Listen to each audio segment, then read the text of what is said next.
Hi everyone, thanks for joining us today. Here with me is Matt Sherwood, Head of Investment Strategy for Perpetual's multi-asset team. We're getting a lot of questions at the moment around what's happening in financial markets and the environment over the next 6 to 12 months. So I thought we'd ask Matt a few questions.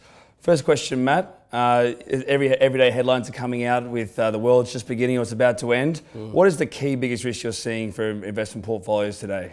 Yeah, we're certainly living through unprecedented times at the moment with things like the trade war, negative interest rates, QE programs. But, probably the biggest risk for portfolios at the moment from a term perspective anyway is valuations. So bond markets are elevated, have elevated valuations. Yields are at record lows. Equity markets are also, fully priced.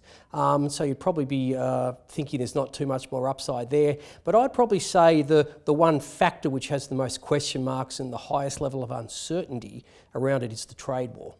Because of course the last time we had a trade war with tariffs was in 1930, Smoot-Hawley Tariff Protection Act, which turned a very nasty recession in 1929 into the Great Depression.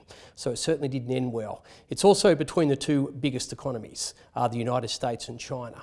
And of course, tariffs are nothing but a tax on discretionary spending, and each time there's a tariff increase, the impact on growth is more and more pronounced because households don't have the savings function in their cash flow management to actually absorb tariff increase after tariff increase.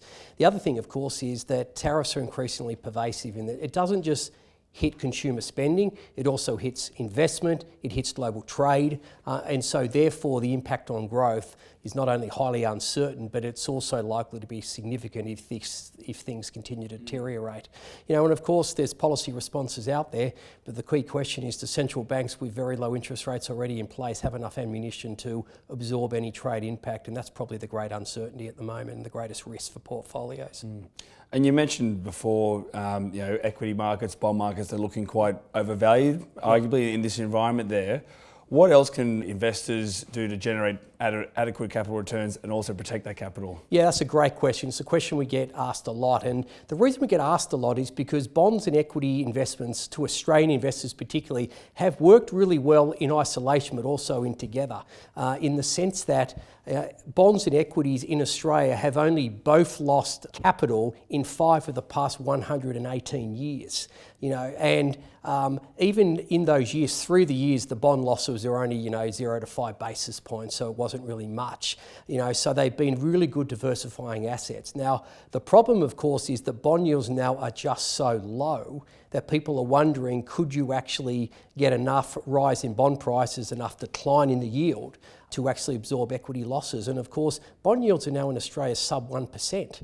And I remember going through the GFC, I looked at numbers and I saw the record low yield in Australia ever was 3%, and now they're sub 1. So obviously yields have come down a long way. A lot of good news from the RBA is now factored into prices, and so the key question people have is, well, how do you generate returns and how do you protect capital? In terms of the protecting of capital, it's obvious you need more portfolio defences than just bonds. And so what we do in the diversified real return funds, we augment that, with option protection, which really can absorb sharp declines in equity markets like we saw in the December quarter. We also have, safe haven currencies such as yen. We also have gold, and so we have been building up the defences in the diversified real return fund because we think that we're certainly late cycle. There are a lot of risks out there that are difficult to understand exactly how they're going to play out. So you want to be protecting capitals where you can. And in terms of how do you grow capital in this world, it's actually quite difficult at the moment. There's no doubt valuations are high, growth is slowing, margins are under pressure, earnings growth is negative or anemic in every single market around the world. And we've got to remember at this stage of the cycle, the job really is now trying to set a portfolio structure up which will link the last bull market we've just had to the next one which is ahead of us. Now typically in markets between those 2 points there can be a very deep chasm. What we're doing in the real return fund is building a bridge over those 2 markets to give investors a much smoother path to that next bull market. There are a multitude of geopolitical risks at the moment, headlines around the world every day. You've mentioned briefly the US-China trade war. Brexit is another one that comes up in the headlines there. But what is the key issue that investors should be worried about? I don't think Brexit's a big issue. It's probably a bigger issue for the UK economy more than anyone, for obviously, and a minor issue for Europe. But I don't think there are many global ramifications of the UK leaving the European Union. You know, clearly the big cloud over the outlook is the trade war. We've already started to see the impact of that, flowing through, GDP results. So global growth peaked in mid-2018. Trump started the trade war. Since then, we've seen that global manufacturing's gone into recession. Business investment now is in negative territory, and that has even flowed on to trade.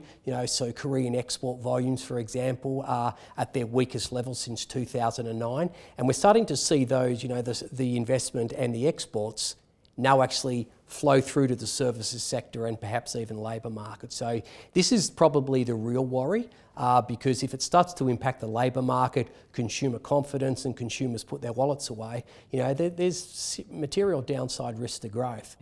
And the multi-asset team looks to address a lot of the issues we've discussed today through the Real Return Fund. Yep. The Diversified Real Return Fund had some very strong performance over the last year through choppy markets. Yep. What were the three primary drivers to those returns over the last 12 months? What worked particularly well for us was that in the December quarter, we dialed down the risk exposures. We had option protection on, we had a duration position. So, all of those worked very well.